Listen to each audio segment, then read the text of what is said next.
Vamos falar de esporte, começando pelo futebol. Sabe por quê?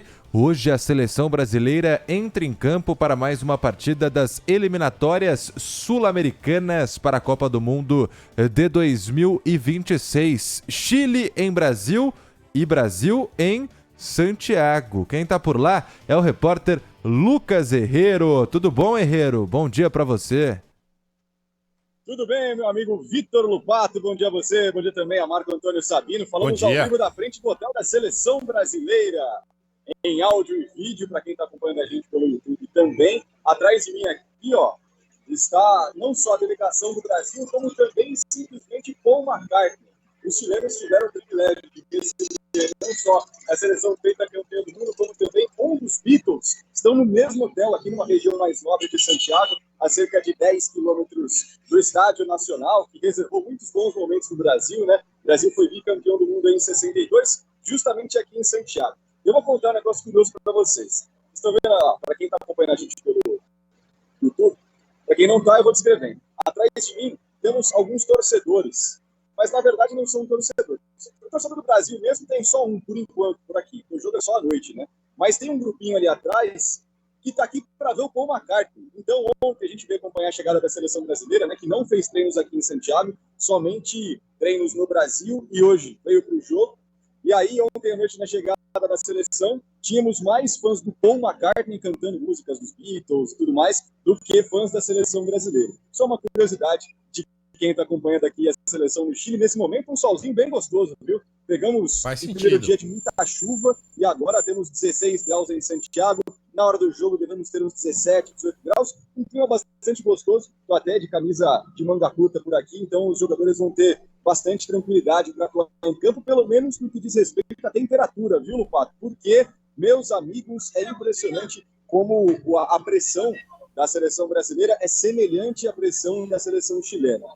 Ricardo Gareca, que é o técnico do Chile, ontem deu uma entrevista coletiva, recebeu muitas críticas. O Chile é penúltimo colocado nas eliminatórias para a Copa do Mundo, tem só uma vitória, por enquanto, nesses 8 primeiros jogos das eliminatórias para a Copa do Mundo, enquanto Dorival Júnior, nesse momento, não tem pelo menos tem só uma derrota, mas se pegarmos todos os jogos mais recentes das eliminatórias, o Brasil tem 4 derrotas em 5 jogos. Eu conversei com os torcedores aqui, perguntando sobre a camisa da seleção brasileira, se ela ainda impõe respeito e tudo mais. Eles disseram que respeito sim, mas medo ninguém mais tem da seleção brasileira, só que mesmo assim eles não esperam uma vitória chilena contra o Brasil na noite de hoje aqui em Santiago.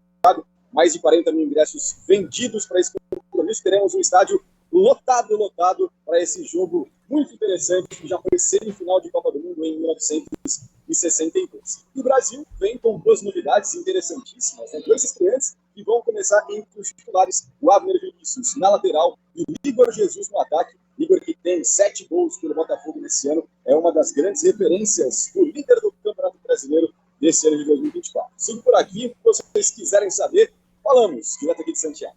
Valeu, você Lucas volta Herrero. Na programação da Rádio Bandeirantes, Lucas Herrero, grande repórter do Grupo Bandeirantes de Comunicação, acompanhando a seleção no Chile. E o Pedro Ramiro está aqui no nosso estúdio, Sabino, porque vai trazer o provável Brasil para essa partida. As 2 seleções precisando se recuperar, hein? Bom dia, Ramiro. Tudo bem, Lupato? Bom dia para você, para o Sabino, até por Herrero, para quem nos acompanha aqui na Rádio Bandeirantes. Pois é, essa seleção brasileira que já foi confirmada pelo Dorival Júnior. Dorival não fez mistério na coletiva, diferente do que ele fez nas últimas atividades também, nos últimos jogos. Ele, como disse o Herrero, vai testar o Abner e o Alex Telles vai ficar no banco de reservas. E por outro lado vai ter o Igor Jesus entre os titulares, deixando o Endrick no banco de reservas. A seleção, portanto, vai a campo com Ederson no gol, Danilo, Marquinhos, Gabriel Magalhães e Abner. O meio de campo de André, Paquetá, Savinho, Rafinha, Rodrigo e Igor Jesus, repetindo com Ederson, Danilo, Marquinhos, Gabriel Magalhães e Abner.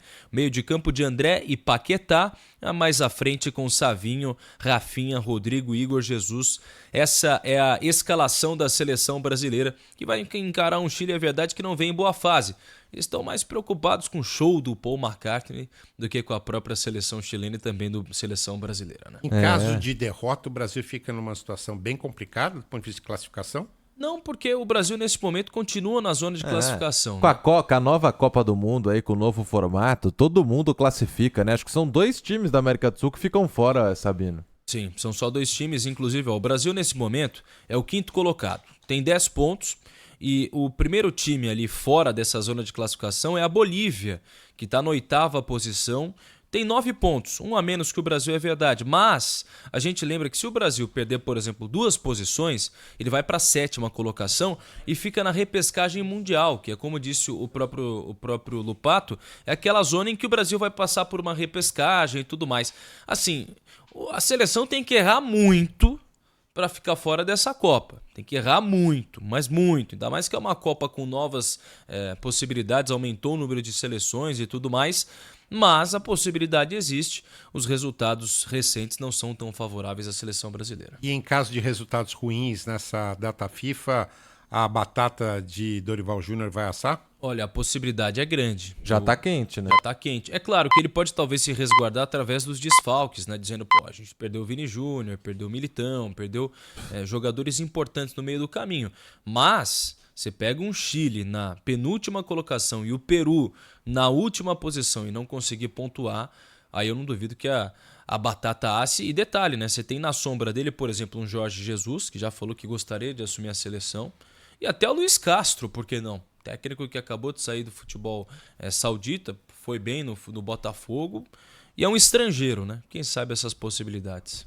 Pois é, bom, a gente vai acompanhar. Hoje tem transmissão da Rádio Bandeirantes a partir de 7 horas da noite já estaremos por aqui.